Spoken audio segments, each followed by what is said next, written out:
নাটোরের নলডাঙ্গা ও সদর উপজেলার বিভিন্ন স্থানে কার্যক্রম নিষিদ্ধ আওয়ামী লীগ ও সহযোগী সংগঠনের নেতাকর্মীদের পোস্টার সাঁটানোর অভিযোগ উঠেছে।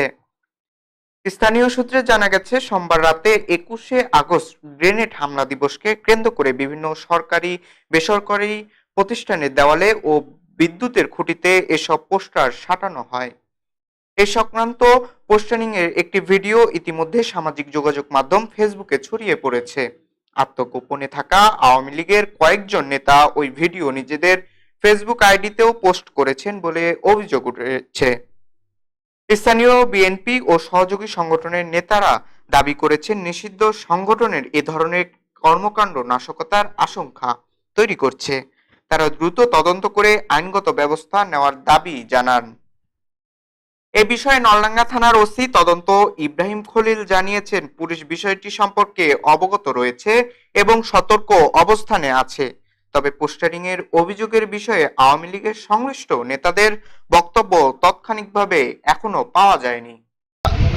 গত রাত্রিতে দেখেছি নিষিদ্ধ ঘোষিত সংগঠন আওয়ামী লীগ, যুবলীগ, ছাত্রলীগের সন্ত্রাসীরা আমাদের এই নলডাঙ্গার বিভিন্ন জায়গায়, আমাদের নলডাঙ্গা কলেজ থেকে শুরু করে বিভিন্ন জায়গায় তারা রাতের অন্ধকারে পোস্টার লাগিয়েছে। আওয়ামী লীগ সরকারিভাবে রাষ্ট্রীয়ভাবে ঘোষণা হয়েছে বাংলাদেশ আওয়ামী লীগ নিষিদ্ধ দল। এই খুন, গুম, বিভিন্ন অপরাধের দায়ে আওয়ামী লীগ আজকে নিষিদ্ধ হয়েছে।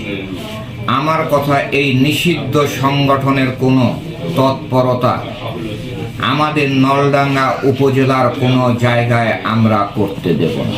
লীগ, ছাত্রলীগ এবং যুবলীগ সন্ত্রাসী বাহিনী নিষিদ্ধ সংগঠন আওয়ামী লীগ এদের উদ্দেশ্যে বলতেছি, আপনার ধৈর্যের পরীক্ষা নিন না। ধৈর্যের বাদ ভেঙে গেলে কিন্তু আমরা কাউকে ছাড় দেবো না।